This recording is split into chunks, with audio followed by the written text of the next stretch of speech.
Good morning friends. और आज हम पढ़ने वाले हैं anomalies of accommodation. Basically 8 type of anomalies होती हैं अकोमोडेशन की। So first one is presbyopia. So presbyopia is a condition of physiological insufficiency of accommodation leading to a progressive fall in near vision. So presbyopia एक condition है जिसमें कि जो हमारा accommodation होता है वो डिक्रीज होता रहेगा विद रेस्पेक्ट टू एज। मतलब जितनी एज बढ़ते रहेगा उतना अकोमोडेशन डिक्रीज होता रहेगा। ठीक है, ये होता क्यों है? ये होता है सिलरी मसल्स के जो हमारा वीकनेस है वो सिलरी मसल एज के अकॉर्डिंग वीक होती रहेगी, और जो हमारा लेंस है वो हार्ड होता रहेगा। लेंस हार्ड होता रहेगा और सिलरी मसल्स वीक होती रहेगी।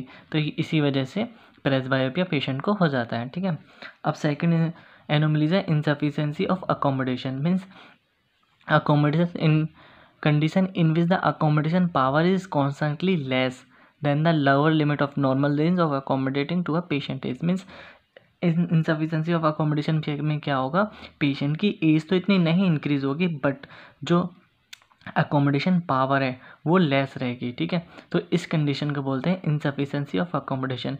इसके कॉज भी सेम है बट इसमें बोल सकते हैं प्रीमेच्योर सिलरी मसल से वीकनेस हो जाएगा, या फिर लेंस हार्ड हो जाएगा, स्क्लेरोसिस हो जाएगा प्रीमेच्योर में। ठीक है, तो इस कंडीशन को बोलते हैं इनसफिशेंसी ऑफ अकोमोडेशन। नेक्स्ट आती है third sustain accommodation. Third sustain accommodation को हम क्या बोलते हैं, अकोमोडेशन फटीग, जिसमें क्या होता है in which the range of accommodation is normal range but is can not sustain as a sufficient period of time. Means क्या होता है, जो अकोमोडेशन जो होता है वो तो नॉर्मल रेंज में होता है बट एक पर्टिकुलर टाइम ऐसा आता है जो कि हमारा ब्लर, जो हमारा कोई भी ऑब्जेक्ट होगा या टारगेट होगा वो ब्लर हो जाएगा।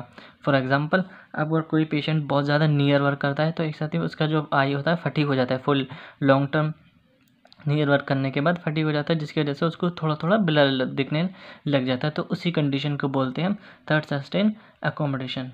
ओके, अब फोर्थ आती है हमारी इनर्शिया ऑफ अकोमोडेशन।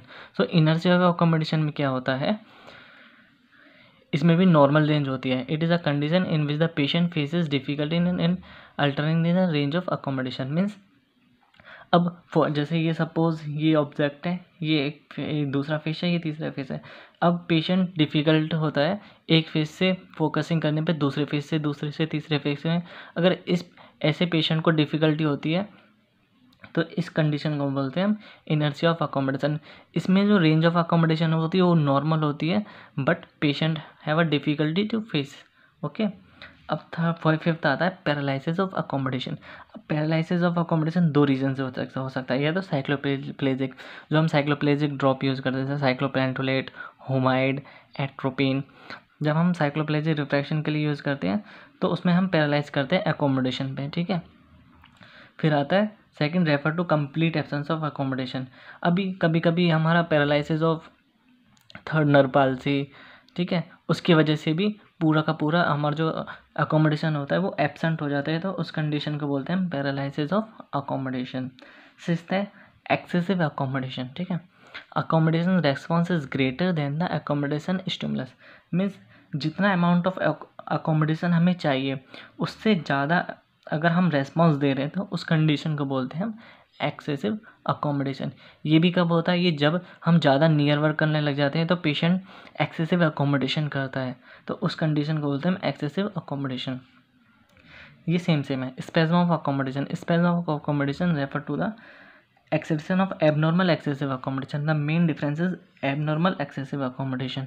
मीन्स इसमें पेशेंट का जो कॉज होगा वो ये हो सकता है, या तो कोई वो स्टेरॉइड ले रहा हो या कोई ड्रग वगैरह यूज़ कर रहा है तो उसकी वजह से ज़्यादातर स्पेज्म ऑफ अकोमोडेशन होने के चांसेस होते हैं। ठीक है, अब लास्ट होता है हमारा एकोमोडेटिव इज़ोट्रोपिया।